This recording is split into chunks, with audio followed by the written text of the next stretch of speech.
प्रभु आपनମାନଙ୍କ संगे रहन्तु।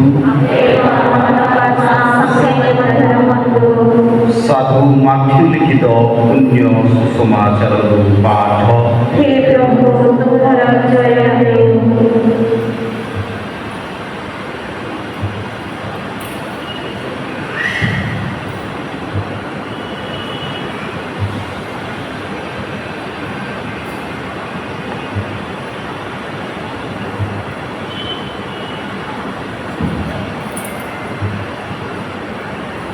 अध्याय 28 पद संख्या 16-20 पर्यंत।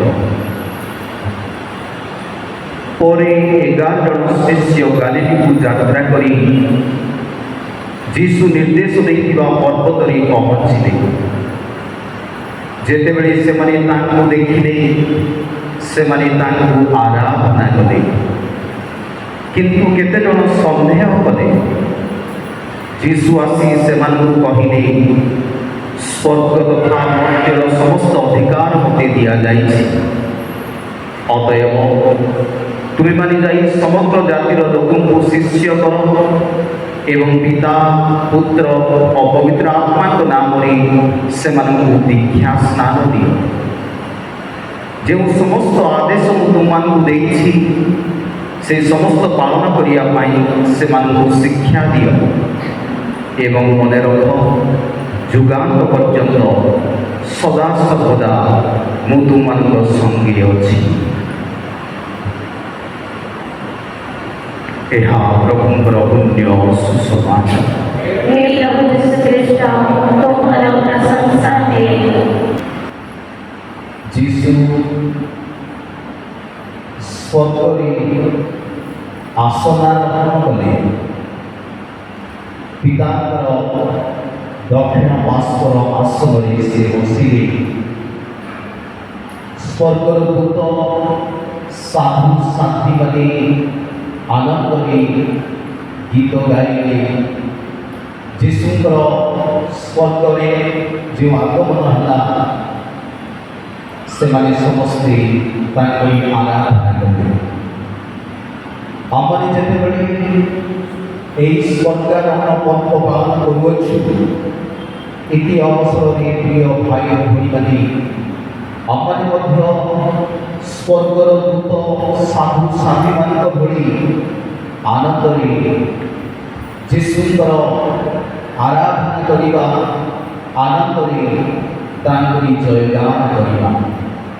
ତେଣୁ ପ୍ରଥମେ ମୁଁ ଆପଣମାନଙ୍କୁ ଏହି ସ୍ୱର୍ଗାରୋହଣ ପର୍ବର शुभेच्छा अभिनंदन जनाए।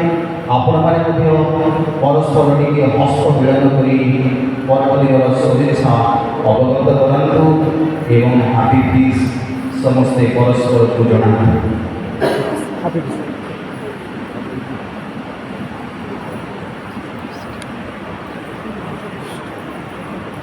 मुख किसी आवाज बाहर केवल बॉडी लैंग्वेज आपने प्रकाश कर निजर अंगभंगी द्वारा ईश्वर ये जिह्वा दी ये खुशी आनंद परस्पर को किए देखा एवं परस्पर को शुभेच्छा जणा कारण आम समस्त ईश्वर प्रतिमूर्ति।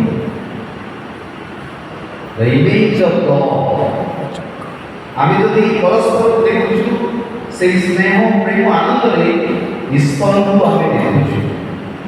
आम जदि घृणा परस्पर को देखू के जाने शैतान चक्षु आम परस्पर को देखू। तेणु ईश्वर आमको से सादृश्य से सृष्टि कले।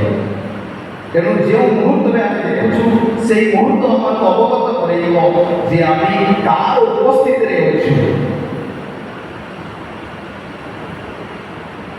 स्वर्गारोहण पर्व दिन आम माने आम अति प्रिय फादर धर्माकांत को विदाय करूँ। स्वर्गारोहण दिन में जीशु स्वर्गरे आसनारोहण कले। से आम प्रिय फादर आम ठार विदाय नहीं मराठी ପାରିଶ୍ର ଆସନାରୋହଣ କରିବେ। ସେହି ଧର୍ମାଞ୍ଚଳର ଆସନରେ ବସିବେ ଏବଂ ଈଶ୍ୱରଙ୍କର ସେବା କାର୍ଯ୍ୟ କରିବେ। ଆପଣମାନେ ଜାଣନ୍ତି ଜଣେ ଯାଜକଙ୍କୁ ରାଜା ବୋଲି ବି କୁହାଯାଏ, ତାଙ୍କୁ ଯାଜକ ବୋଲି କୁହାଯାଏ। ତେଣୁ ସେହି ରାଜକୀୟ ପୋଷାକ ଯାଜକୀୟ ବସ୍ତ୍ର ପିନ୍ଧି ସେ ସେହି ଧର୍ମାଞ୍ଚଳର ବିଶ୍ୱାସୀମାନଙ୍କୁ ଈଶ୍ୱରଙ୍କର ସେହି ଜୀବନ୍ତ ବାକ୍ୟ, ଈଶ୍ୱରଙ୍କର ସେହି ଆଦେଶ ଅନୁଯାୟୀ ସେମାନଙ୍କର ଆତ୍ମାକୁ ଶାସନ କରିବେ, ଆସନାରୋହଣ କରିବେ। ତେଣୁ ଫାଦର ଆରମ୍ଭରେ କହୁଥିଲେ ଯେ ଏହି ସ୍ୱର୍ଗାରୋହଣ ବାସ୍ତବରେ ବିଚ୍ଛେଦର ଗୋଟିଏ ସଂଖ୍ୟା। ଈଶ୍ୱର ଶାରୀରିକ ଭାବରେ ଆମ ଯୀଶୁ ଏହି ଜଗତକୁ ଛାଡ଼ି ସ୍ୱର୍ଗକୁ ଯାଆନ୍ତି ଏବଂ ସ୍ୱର୍ଗର ଆସନ ଗ୍ରହଣ କରନ୍ତି। ଯେତେବେଳେ ଜଣଙ୍କର ବିଚ୍ଛେଦ ହୁଏ ଆଉ ଜଣଙ୍କର ବିଳମ୍ବ, ଯେତେବେଳେ ସେ ଆମମାନଙ୍କୁ ଏଠାରୁ ବିଦାୟ ଦେବେ, ମରାଠା ପାରିଶ୍ର ବିଶ୍ୱାସୀମାନଙ୍କୁ ସେ ନିଜର କରିବେ। ତା ଅର୍ଥ ନାହିଁ ଯେ ଆମେ ତାଙ୍କର ନୁହେଁ, ଆମେ ସମସ୍ତେ ତାଙ୍କରି ରହିବୁ। ଏଠି ଅନେକ ବାପାମାନେ ରିଟାୟାର ହେଉଛନ୍ତି। ଆପଣମାନେ କେତେଟା ଲେଖାଏଁ ଆପଏଣ୍ଟମେଣ୍ଟ ପାଇଥିଲେ? କେତେଟା ଆପଏଣ୍ଟମେଣ୍ଟ ପାଇଥିଲେ? 10ଟା ପରେ କି ସୌଭାଗ୍ୟ ଏ ଯାଜକମାନଙ୍କର, ଏ ସେବାଭକ୍ତିମାନଙ୍କର। କାଥୋଲିକ ଧର୍ମାବଳୀରେ ଏ ଯାଜକ ସେବାଭକ୍ତିମାନେ ଅନେକ ଆପଏଣ୍ଟମେଣ୍ଟ ଲେଟର ପାଆନ୍ତି। ଆମ ଜୀବନରେ ଆପଏଣ୍ଟମେଣ୍ଟ ଲେଟର ଆଜକୁ ମୁଁ 8ଟା ଆପଏଣ୍ଟମେଣ୍ଟ ଲେଟର ପାଇଛି। ଗୋଟିଏ ପାରିଶ୍କୁ ଯିବାକୁ ହେଲେ ମୋତେ ମାଣ୍ଡେଟ୍ ଦିଆଯାଏ। ଯେମିତି ଫାଦରଙ୍କୁ ତାଙ୍କୁ ବିଶପ ଚିଠି ଲେଖିଛନ୍ତି, ସେଇ ଚିଠି ହେଉଛି ସେଇ ଅଧିକାରର ଚିଠି। ସେଇ ଚିଠି ନେଇ ସେ ଜାଗାକୁ ଯାଇ ସେ ବ୍ୟକ୍ତିରେ ସେ ପ୍ରତିଜ୍ଞା କରିବେ। ତେଣୁ ଆମର କି ସୌଭାଗ୍ୟ ଯେ ଆମେ ଏମିତି ଆପଏଣ୍ଟମେଣ୍ଟ ପାଉଥିବୁ, ଗୋଟିଏ ପାରିଶ୍କୁ ଆଉ ଗୋଟିଏ ପାରିଶ୍କୁ ଯାଉଥିବୁ। ତେଣୁ ଫାଦର କହୁଥିଲେ କ'ଣ, ଆମ ଭିତରେ ଦୁଃଖ ନାହିଁ। ବାସ୍ତବରେ ମୁଁ ସତ କହୁଛି, ଏ ଆପଣମାନଙ୍କ ପାଇବାର ଗୋଟେ ସୌଭାଗ୍ୟ। ମୋତେ ଦୁଃଖ ଲାଗେ, ଗୋଟିଏ ଜାଗାରେ ମୋତେ ଟିକେ ଦୁଃଖ ଲାଗିଥିଲା ଯେତେବେଳେ ଯେଉଁ ପାରିଶ୍କୁ ଫାଦର ଯାଉଛନ୍ତି ମରାଠା, ସେ ପାରିଶ୍କୁ ଯେତେବେଳେ ମୁଁ ଆସିଲି ଟିକେ ଦୁଃଖ ଲାଗିଲା। କାରଣ 2 ବର୍ଷ କାଳ ବିଶ୍ୱାସୀମାନଙ୍କ ସହିତ ମିଶି ପରିଶ୍ରମ କଲି ସେ ପବିତ୍ର ଦେବାଳୟ, ନୂତନ ଦେବାଳୟଟେ ନିର୍ମାଣ କରିବା ପାଇଁ। ମୁଁ ମଧ୍ୟ ସେମାନଙ୍କ ସହିତ ମିଶି ସବୁ କାମ କରୁଥିଲି ନିଜ ହସ୍ତରେ। କେବେ ମଧ୍ୟ ମୁଁ ଘରେ ବସି ନାହିଁ। ମୁଁ ନିଜେ 2 ବର୍ଷ କାଳ ସକାଳୁ ସନ୍ଧ୍ୟା ପର୍ଯ୍ୟନ୍ତ ଆମେ ମିଶିବୁ। ମୁଁ କେବେ ମଧ୍ୟ ମୋର ଡାଇନିଂ ଟେବୁଲରେ ଆଉ ଯାଇ ଖାଇବି। ଦିନବେଳେ ସକାଳେ ସେମାନେ ଆସିବେ, ଆମେ ଗୋଟିଏ ଜାଗାରେ ରାନ୍ଧିବୁ, ଆମେ ସମସ୍ତେ ମିଶିକି ଖାଇବୁ, ବସିକି ଖାଇବୁ, ମିଶିକି କାମ କରିବୁ। ସେ ଗୋଟେ ଆନନ୍ଦ ଏମିତି ଥିଲା ଯେ ମୁଁ ବାନ୍ଧି ହେଇଯାଏ। ସେଠୁ ଯେତେବେଳେ ମୋତେ ହଠାତ୍ ଉଦ୍ଘାଟନ ହେଲା, ଗୋଟିଏ ମାସ ପରେ ମୋତେ ଟ୍ରାନ୍ସଫର ହେଲା। ସେ ଦୁଃଖ ମୁଁ ବର୍ଣ୍ଣନା କରିପାରିବି। ସେଟା ଗୋଟେ ଏମିତି ଦୁଃଖ ଥିଲା, ସେ ଗୋଟେ କହ ରହିଯାଇଛି ଯେ କାହିଁକି ମୋତେ ବିଷୟ ଟ୍ରାନ୍ସଫର କଲେ। ତେଣୁ ଏ ଟ୍ରାନ୍ସଫର ଯାକ ଆମ ପାଇଁ କୌଣସି ନୂଆ ନାହିଁ। ଆଉ ବାସ୍ତବରେ ଦୁଃଖ ବି ସେତେ ନାହିଁ। ବେଳେବେଳେ ଦୁଃଖ ଲାଗେ ନିହାତି, କିନ୍ତୁ ଫାଦର ଯାହା କହୁଥିଲେ, ଯେତେବେଳେ ଆମେ ପ୍ରେମରେ ଗୋଟେ ସୁନ୍ଦର ପରିବେଶ ଗୋଟିଏ ଜାଗାରେ ସୃଷ୍ଟି କରିବୁ, ସେତେବେଳେ କେବେ ଆମକୁ ଦୁଃଖ ଲାଗିବ ନାହିଁ। କାରଣ ଆମେ ଈଶ୍ୱରଙ୍କର କାର୍ଯ୍ୟ କରିବା ପାଇଁ, ପ୍ରେରିତ କର୍ମ କରିବା ପାଇଁ ଆମେ ପ୍ରେରିତ ହୋଇଥାଉ। ତେଣୁ ସମସ୍ତେ ସେଇ ଈଶ୍ୱରଙ୍କର ଜନ୍ମ କରିବେ। ଯେଉଁଠାରେ ଆମେ ଯାଉ କରି ସାଧୁସାଥୀ ଦୂତମାନେ ଆନନ୍ଦିତ ହେଲେ ନିଶ୍ଚୟ ଆମ ଫାଦରଙ୍କୁ ମରାଠା ଧର୍ମାଚରଣ ବିଶ୍ୱାସ ପାଇଁ ଆନନ୍ଦରେ ତାଙ୍କୁ ସ୍ୱାଗତ କରିଛନ୍ତି ଏବଂ ସେମାନଙ୍କ ମଧ୍ୟରେ ସେ ରହି ଆନନ୍ଦରେ ଈଶ୍ୱରଙ୍କର ସେବା କାର୍ଯ୍ୟ କରିବେ। ଆସନ୍ତୁ ପ୍ରିୟ ଭାଇ ଓ ଭଉଣୀମାନେ, ଆମମାନଙ୍କ ସମୟ ଏହି ସ୍ପର୍ଗାରୋହଣ ପର୍ବର ରହସ୍ୟ ଉପରେ ଟିକେ ଧ୍ୟାନ କରିବା। ଆମମାନଙ୍କର ଦୈନିକ ଜୀବନରେ ବେଳେବେଳେ ଈଶ୍ୱର ଏଇଭଳି ଘଟଣା ସେ ଆମମାନଙ୍କୁ ପ୍ରଦାନ କରନ୍ତି, ସେହି ଘଟଣା ଦ୍ୱାରା ବେଳେବେଳେ ଆମର ଜୀବନ କିଛି ପରିବର୍ତ୍ତନ ମନର ପରିବର୍ତ୍ତନ ହୋଇଥାଏ।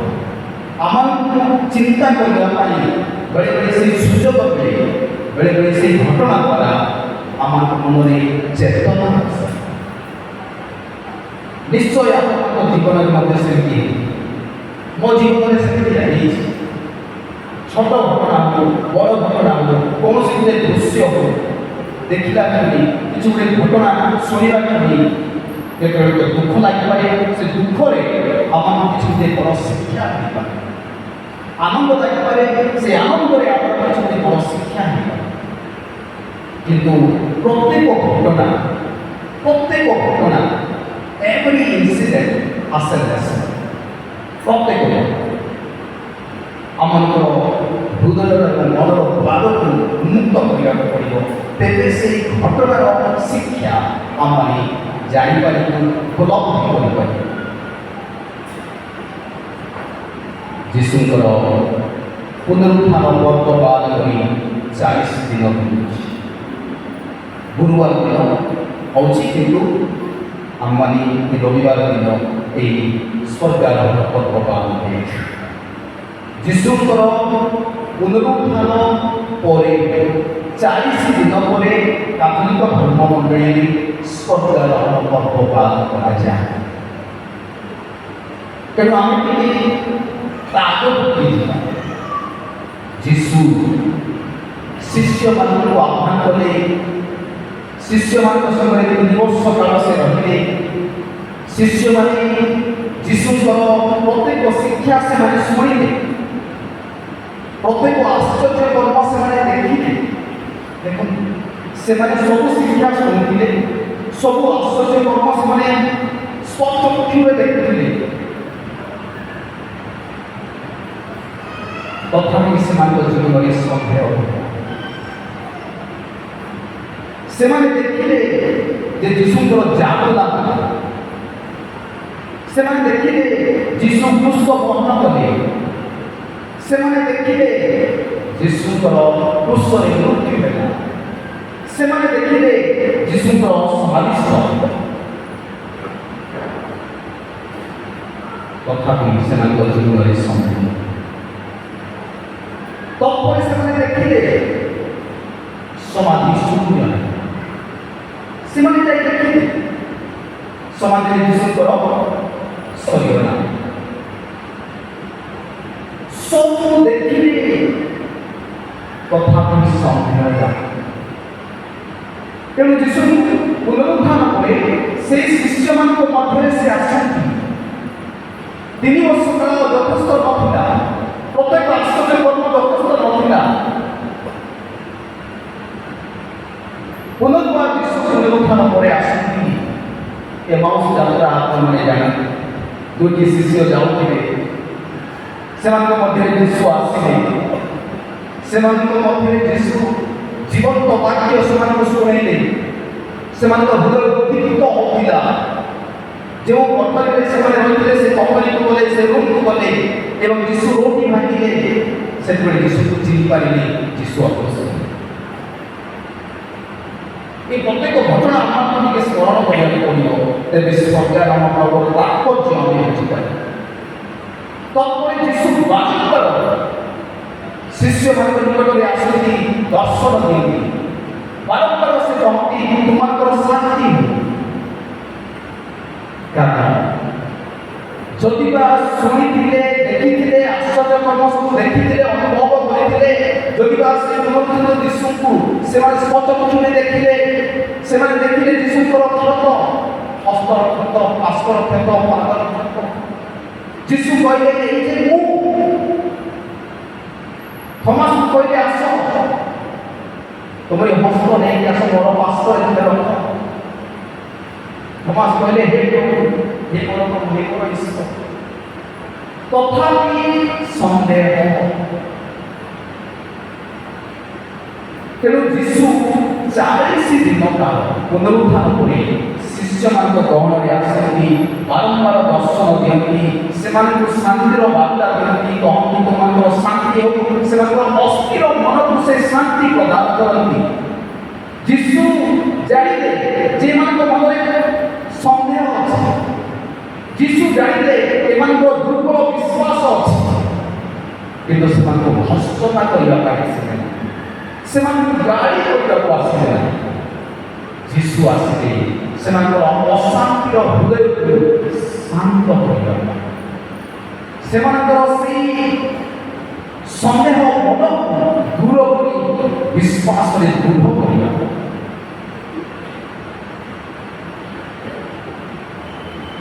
ତେଣୁ ସେ ସେମାନଙ୍କୁ ଗୋଟିଏ ଶେଷ ଦୃଶ୍ୟ ପ୍ରଦାନ କଲେ। ସେ ଶିଷ୍ୟମାନଙ୍କୁ କହିଲେ ତୁମେ ଯାଅ ସେଇ ପାହାଡ଼।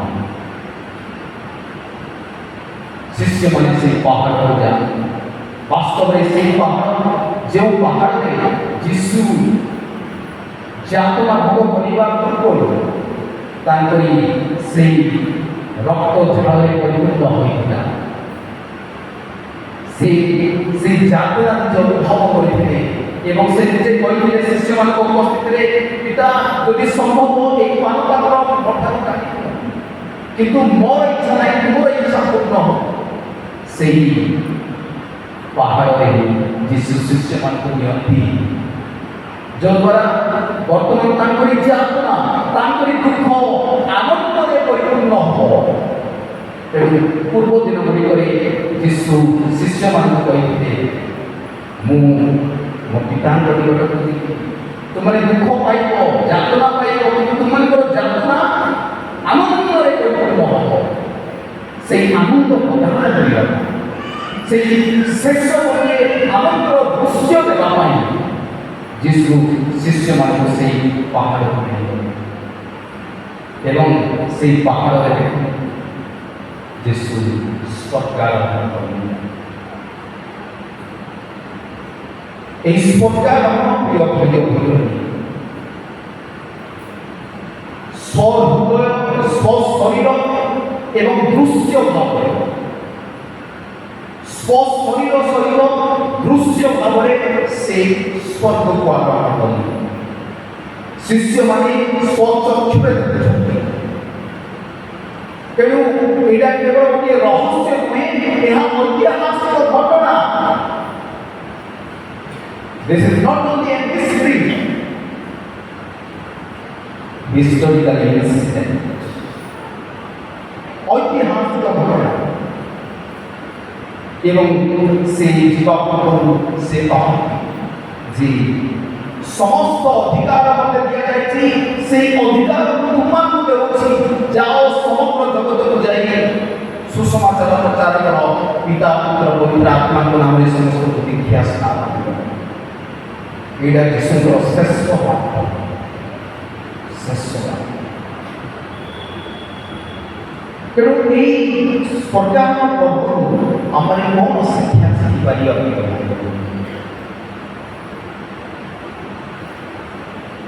ଗୋଟିଏ ପ୍ରଶ୍ନ, do you want half payment or full payment? କୋଉଟା ଇଚ୍ଛା କରିବେ ଆପଣ? ପୁରା ଟଙ୍କା ଇଚ୍ଛା କରିବେ ନା ଅଧା ଟଙ୍କା ଇଚ୍ଛା କରିବେ? ପୁରା ଟଙ୍କା ଇଚ୍ଛା ନାଇଁ, ଜନ୍ମ ଇଚ୍ଛା କରିବେ ନା ମୃତ୍ୟୁ ଇଚ୍ଛା କରିବେ? ଜନ୍ମ ଇଚ୍ଛା କରିବେ। আগমন ইচ্ছা করিবে না প্রস্থান ইচ্ছা করিবে? আগমন ইচ্ছা করিবে। হ্যাঁ, কিন্তু দেখুন হাফ পেমেন্টে, অধা টঙ্কারে হোক, অসম্পূর্ণরে হোক, মৃত্যুরে হোক, বড় শিক্ষা আমাদের মিলে। যেমনি আমার যাজকরা সে প্রস্থান করে এতে দিন করে পুঁথি মরা গেল, ଏଠି ମଧ୍ୟ ଆମର ଶିକ୍ଷା ଅଛି। ଯୀଶୁଙ୍କର ପ୍ରସ୍ଥାନରେ ଏହି ଜଗତକୁ ସେ ପ୍ରସ୍ଥାନ କରୁଛନ୍ତି କୋଉଠି? ସ୍ୱର୍ଗ। ଏଠି ମଧ୍ୟ ବଡ଼ ଶିକ୍ଷା, ହାଫ ପେମେଣ୍ଟରେ ଶିକ୍ଷା ଅଛି, ମୃତ୍ୟୁରେ ଶିକ୍ଷା ଅଛି, ପ୍ରସ୍ଥାନରେ ଶିକ୍ଷା ଅଛି, ଫେରୱେଲରେ ଶିକ୍ଷା ଅଛି। ପ୍ରିୟ ଭାଇ ଓ ଭଉଣୀ, ଆମେ କେତେବେଳେ ବାସ୍ତବରେ ବଡ଼ ଶିକ୍ଷା ଶିଖୁ? କେତେବେଳେ ଆମେ ବଡ଼ ଶିକ୍ଷା ଆମେ ଶିଖୁ? ଯେତେବେଳେ ଆମେ ଆନନ୍ଦରେ ଅଛୁ, ଖୁସିରେ ଅଛୁ, ଆମେ ଶିକ୍ଷା ଶିଖୁ। ଯେତେବେଳେ ଅଭାବ ହବ, ଯେତେବେଳେ ଦୁଃଖ ହବ, କଷ୍ଟ ହବ, ସେତେବେଳେ ଆମକୁ ଶିକ୍ଷା ଦିଏ।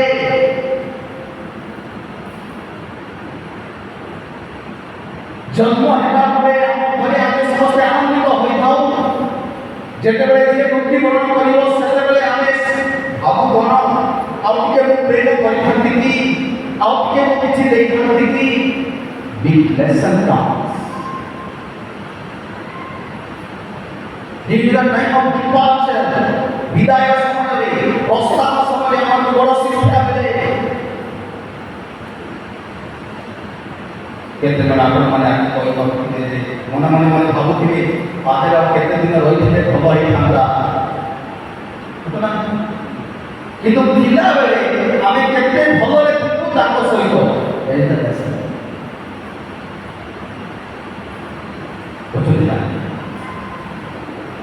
ଫେରୱେଲ ଟାଇମ୍ ଆସିଗଲେ ଆମେ ତେଣୁ ବିଭିନ୍ନ ଜାଗାରେ କିଛି କହିଛି। ଫେରୱେଲରେ କେବଳ କାନ୍ଦିବା, ତାକୁ ଆଉ ପ୍ରେମ ନାହିଁ, ସ୍ନେହ ନାହିଁ। ଫେରୱେଲ ଖାଲି କାନ୍ଦିବା। No, that is the time to introspect. ପ୍ରଶ୍ନ ପଚାରିବାକୁ ପଡ଼ିବ ନିଜର ଆତ୍ମାକୁ ଯେ ବାସ୍ତବରେ ଯେତେ ଦିନ ଯୋଉ ବ୍ୟକ୍ତି ରହିଲା ତା ସହିତ ଆମେ ସ୍ନେହ, ପ୍ରେମ, ଆଦରରେ ରହିଲୁ କି? ସେ ସମୟ ଉତ୍ତମ ରୂପେ ଆମେ ବିନିଯୋଗ କରିଅଛୁ କି? ଯେତେବେଳେ ଫେରୱେଲ ଆସିବ, ଡିପାର୍ଚର ଆସିବ, ଓହୋ ଏ ଉଦାରତା ନଟ ଗ୍ରହଣ କରୁଛନ୍ତି। ଜଣେ ଗରିବ ଲୋକ ଥିବ, କାହାର କ'ଣ ଗୋଟେ ଅସୁବିଧା ହେଉଥିବ, ଆମେ କି ଦୁଃଖର କଥା ଆମେ କହିବାଟା ଅତି ସହଜ, କିନ୍ତୁ ଦୁଃଖରେ ସଂଯୁକ୍ତ କରିବା ହିଁ ବାସ୍ତବରେ ଉଦାରତା ମର୍ମ। ତାକୁ ଯାଇ ଦେଖେଇବା କି ପେଟରେ କ'ଣ ଅଛି ଟିକେ ଦେବା, ନା ଯାଇକି କ'ଣ ଟିକେ କିଣି ଆଣି ତାକୁ ଖାଇବାକୁ ଦେବା। That is the compassion. ତେଣୁ ଆମେମାନେ ଦୁଃଖ ସମୟରେ, ମରଣ ସମୟରେ କିମ୍ବା ବିଦାୟ ସମୟରେ ଆମେ ବହୁତ ବଡ଼ ଶିକ୍ଷା ପାଇଥାଉ। ତେଣୁ ଯୀଶୁ ଯେତେବେଳେ ବିଦାୟ କରୁଛନ୍ତି, ନିଜ ପିତାଙ୍କ ନିକଟକୁ ଫେରି ଯାଉଛନ୍ତି, ତାର ଅର୍ଥ ନାହିଁ ଯେ ଯୀଶୁ ଆମ ସହିତ ଆଉ ନାହାନ୍ତି ବା ଶିଷ୍ୟମାନଙ୍କ ସହିତ ଆଉ ରହିବି ନାହିଁ ବୋଲି କହିନାହାନ୍ତି। ତେଣୁ ଯୀଶୁ ତାଙ୍କୁ ସଂସ୍କାର ପ୍ରତିଷ୍ଠା କଲେ। ସାତଟି ସଂସ୍କାର ଯୀଶୁ ରହସ୍ୟମୟ ଭାବରେ ପ୍ରତ୍ୟେକ ସଂସ୍କାରରେ ସେ ଉପସ୍ଥିତ। ଏହି ଜୀବନ୍ତ ବାକ୍ୟ ଦ୍ୱାରା ସେ ଆମ ମଧ୍ୟରେ ଉପସ୍ଥିତ। ଯେତେବେଳେ ବିଶ୍ୱାସୀମାନେ ବିଶ୍ୱାସରେ ଏକତ୍ରିତ ହୁଅନ୍ତି, ନିଜ ଗୃହରେ ହଉ, ସମାଜ ଗୃହରେ ହଉ, ପବିତ୍ର ଦେବାଳୟରେ ହଉ, ସେ ସମ୍ପୂର୍ଣ୍ଣ ରୂପେ ଉପସ୍ଥିତ। କାରଣ ସେ ନିଜେ କହିଛନ୍ତି ଯେଉଁଠାରେ ଏକ କିମ୍ବା ଦୁଇ ଏକତ୍ରିତ ସେମାନଙ୍କ ମଧ୍ୟରେ ଉପସ୍ଥିତ। ଯୀଶୁ ପବିତ୍ର ଆତ୍ମାଙ୍କ ଦ୍ୱାରା ଆମ ମଧ୍ୟରେ ଉପସ୍ଥିତ। ପ୍ରତ୍ୟେକ ନୀତି ଯାହା ଆମେ ଅନୁଷ୍ଠାନ କରୁ, ସେହି ନୀତି ଦ୍ୱାରା ଯୀଶୁ ଉପସ୍ଥିତ। ଏବଂ ସର୍ବତ ଭାବରେ ପବିତ୍ର ଦିବ୍ୟ ଯୀଶୁ ସମ୍ପୂର୍ଣ୍ଣ ଭାବରେ ସେ এই পবিত্র বেদীକୁ ଆସନ୍ତି ଏବଂ ସେ ରୋଟି ଏବଂ ଦ୍ରାକ୍ଷାରସ ଦ୍ୱାରା ନିଜର ରକ୍ତକୁ ଏବଂ ନିଜର ଶରୀରକୁ ଆମମାନଙ୍କର ପରିତ୍ରାଣ ନିମନ୍ତେ ପ୍ରଦାନ କରନ୍ତି।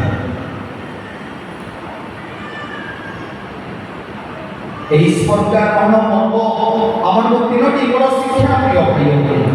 ପ୍ରଥମ ଶିକ୍ଷା, ଯୀଶୁ ବାସ୍ତବରେ ଈଶ୍ୱର ଅଟନ୍ତି।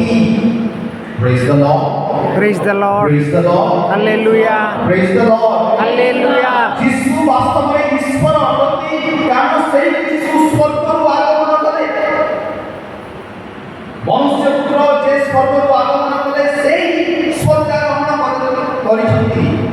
ତାଙ୍କ ବିନା ଆଉ କେହି ସ୍ୱର୍ଗାରୋହଣ କରିନାହାନ୍ତି। ସେ ଯେତେବେଳେ ସ୍ୱର୍ଗାରୋହଣ କରୁଛନ୍ତି, ସ୍ୱର୍ଗକୁ ଯାଉଛନ୍ତି, ତାର ଅର୍ଥ କ'ଣ? ସେହି ବାସ୍ତବରେ ଈଶ୍ୱର ଅଟନ୍ତି। ଦୁଇଟି ପର୍ବ, ସ୍ୱର୍ଗାରୋହଣ, ମା ମାରିଆଙ୍କର ସ୍ୱର୍ଗାନୟନ। ଯୀଶୁ ସ୍ୱଶକ୍ତି ଦ୍ୱାରା ସେ ସ୍ୱର୍ଗାରୋହଣ କଲେ, ନିଜର ଗୃହକୁ ସେ ପ୍ରତ୍ୟାବର୍ତ୍ତନ କଲେ। କୁମାରୀ ମାରିଆ ସେ ଏହି ଜଗତରୁ, ତଥାପି ସେ ସ୍ୱର୍ଗାରୋହଣ କରନ୍ତି ନିଜର ଶକ୍ତି ଦ୍ୱାରା ନୁହଁ, ଈଶ୍ୱରଙ୍କ ଶକ୍ତି ଦ୍ୱାରା ସେହି ସ୍ୱର୍ଗାରୋହଣ କରନ୍ତି। ସମସ୍ତେ ମନେ ରଖନ୍ତୁ, the true mysteries। ତେଣୁ ପ୍ରଥମ ଶିକ୍ଷା, ଯୀଶୁ ବାସ୍ତବରେ ଈଶ୍ୱର ଅଟନ୍ତି। ଏହି ସ୍ୱର୍ଗାରୋହଣ ପର୍ବ ଆମମାନଙ୍କୁ ଏହି ପ୍ରଥମ ଶିକ୍ଷା। ଦ୍ୱିତୀୟ ଶିକ୍ଷା, ପ୍ରିୟ ଭାଇ ଓ ଭଉଣୀମାନେ, ଯୀଶୁ ସ୍ୱର୍ଗାରୋହଣ କଲେ, ଯଦ୍ୱାରା ଆମେମାନେ ଯୀଶୁଙ୍କର କାର୍ଯ୍ୟ ଏହି ଜଗତରେ କରିବୁ।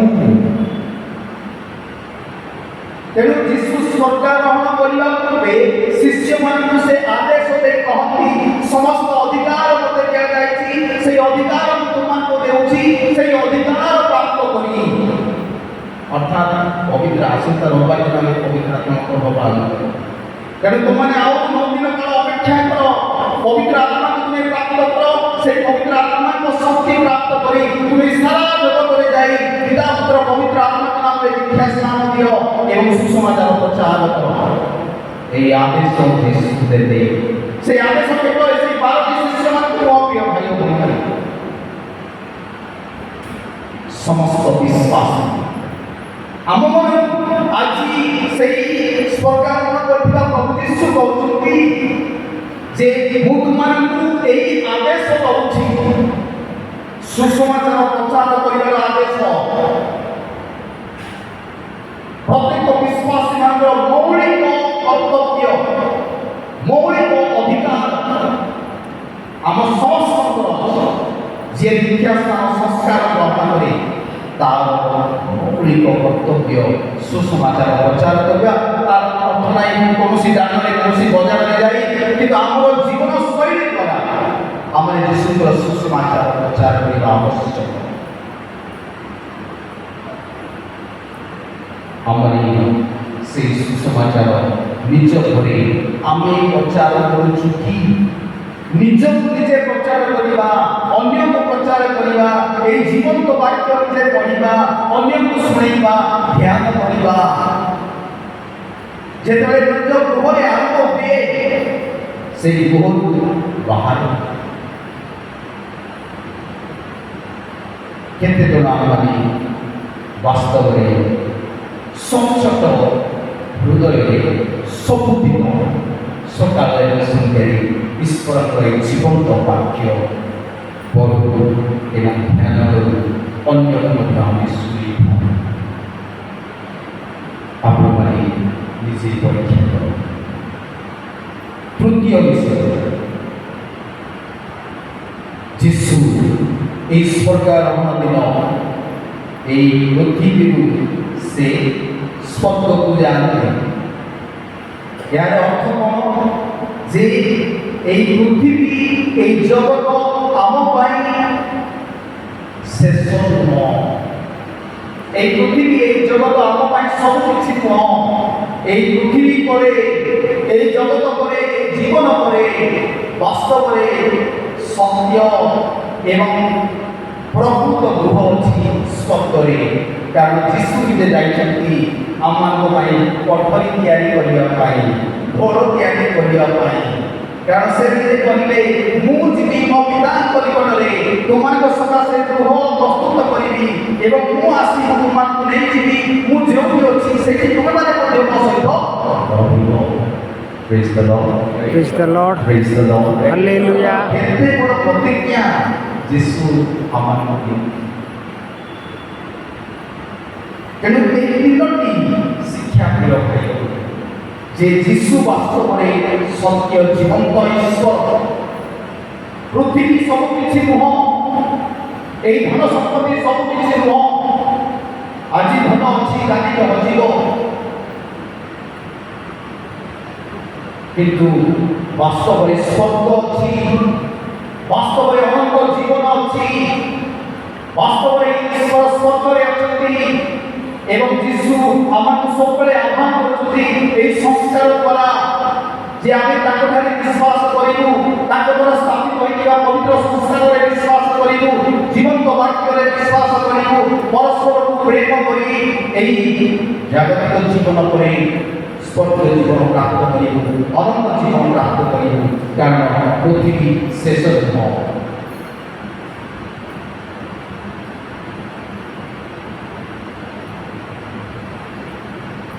ଏବଂ ଯୀଶୁଙ୍କର ଆଦେଶ ଯେ ଆମେ ସେ ସ୍ୱର୍ଗାରୋହଣ କଲେ, ଆମକୁ ସେ ମାଣ୍ଡେଟ୍ ଦେଲେ, ଅଧିକାର ଦେଲେ, ଶିଷ୍ୟମାନଙ୍କୁ ଯାହା କହିଲେ ତାହା ଆଜି ଆମକୁ କରୁଛନ୍ତି। ଆମେମାନେ ଯଦି ଅଳ୍ପ ମାତ୍ରାରେ ସବୁଦିନ ଟିକେ ଈଶ୍ୱରଙ୍କ ଏହି ସୁସମାଚାର ପ୍ରଚାର କରିବାର କାର୍ଯ୍ୟ ଯଦି ଆମେ କରୁଛୁ, ଆମମାନଙ୍କର ଜୀବନ୍ତ ସେହି ପୁସ୍ତକରେ ଆମର ନାମ ଈଶ୍ୱର ତାଙ୍କ ଦୂତମାନଙ୍କ ଦ୍ୱାରା ଲେଖିଛନ୍ତି।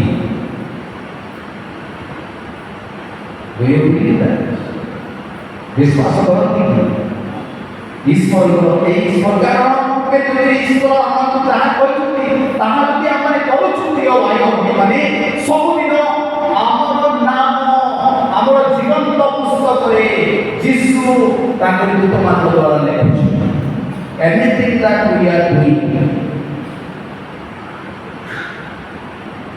which is acceptable in the eyes of God, God is writing our name in that book. ସମସ୍ତଙ୍କୁ ମୁଁ ଆହ୍ୱାନ କରେ ସେହି ସ୍ୱର୍ଗାରୋହଣ ହୋଇଥିବା ଯୀଶୁଙ୍କ ନାମରେ ଆପଣମାନଙ୍କୁ ଆହ୍ୱାନ କରେ। ଆମମାନେ ଧିମା ହେବା ନାହିଁ, ଆମମାନେ ଅଳସୁଆ ହେବା ନାହିଁ। ନିଶ୍ଚୟ ଆମମାନେ ଏହି ଜଗତରେ ବଞ୍ଚିଥିବା ପର୍ଯ୍ୟନ୍ତ ବ୍ୟସ୍ତରେ ରହିବୁ, ଅନେକ କାର୍ଯ୍ୟ କରିବୁ, ପରିଶ୍ରମ କରିବା ପାଇଁ ଈଶ୍ୱର ପ୍ରଥମ ଆଦେଶ ଦେଇଛନ୍ତି। ଆଦାମ ହବାକୁ ସେ ଆଦେଶ ଦେଲେ, ତୁମମାନେ ମନର ଝାଳ ତୁମରେ ମାରି ପରିଶ୍ରମ କର ଏବଂ ତୁମେ ବଞ୍ଚ। ଆମକୁ ପରିଶ୍ରମ କରିବାକୁ ପଡ଼ିବ ପ୍ରିୟ ଭାଇ ଭଉଣୀମାନେ। କେବଳ ଶାରୀରିକ ପରିଶ୍ରମ ନାହିଁ, କେବଳ ନିଜର ଏହି ପେଟ ପାଇଁ ପରିଶ୍ରମ ନାହିଁ, କେବଳ ନିଜର ମନ ପାଇଁ ପରିଶ୍ରମ ନାହିଁ, ନିଜର ହୃଦୟ ପାଇଁ ମଧ୍ୟ ପରିଶ୍ରମ କରିବାକୁ ପଡ଼ିବ। ସ୍ପିରିଚୁଆଲ ୱାର୍କ, ଏହି ଆଧ୍ୟାତ୍ମିକ କାର୍ଯ୍ୟ ପାଇଁ ଯଦି ଆମେ ପରିଶ୍ରମ କରିବୁ ନାହିଁ, ପବିତ୍ର ଦେବାଳୟକୁ ଆସିବା ପାଇଁ, ଦିବ୍ୟ ଯଜ୍ଞରେ ଯୋଗ ଦେବା ପାଇଁ, ରୀତିନୀତିରେ ଆମେ ଯୋଗ ଦେଇ ଈଶ୍ୱରଙ୍କର ମହିମା ପ୍ରକାଶ କରିବା ପାଇଁ ଯଦି ଆମେ ଅବହେଳା କରିବୁ, ଆମେ ଆଧ୍ୟାତ୍ମିକ କାର୍ଯ୍ୟରେ ଅବହେଳା କରୁଛୁ।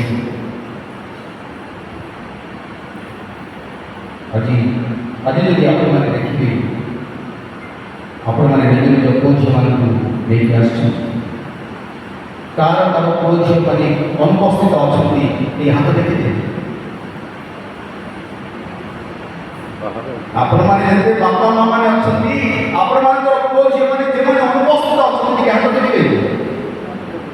ନାଇଁ ନାଇଁ, ସେମାନେ ତ ବାହାରେ ଅଛନ୍ତି, କିନ୍ତୁ ଏ ରାୟଗଡ଼ାରେ ଖାଇକି କେବଳ ଆସିନାହାନ୍ତି। କିଏ କିଏ ନୂଆରେ ଏବେ ପ୍ରସାଦ ସଂସ୍କାର ଗ୍ରହଣ କଲେ, ଏକ ରାଷ୍ଟ୍ର ପୁଅ ଝିଅମାନେ ନୂଆରେ ଦିବ୍ୟ ପ୍ରସାଦ ସଂସ୍କାର ଯେଉଁମାନେ ଗ୍ରହଣ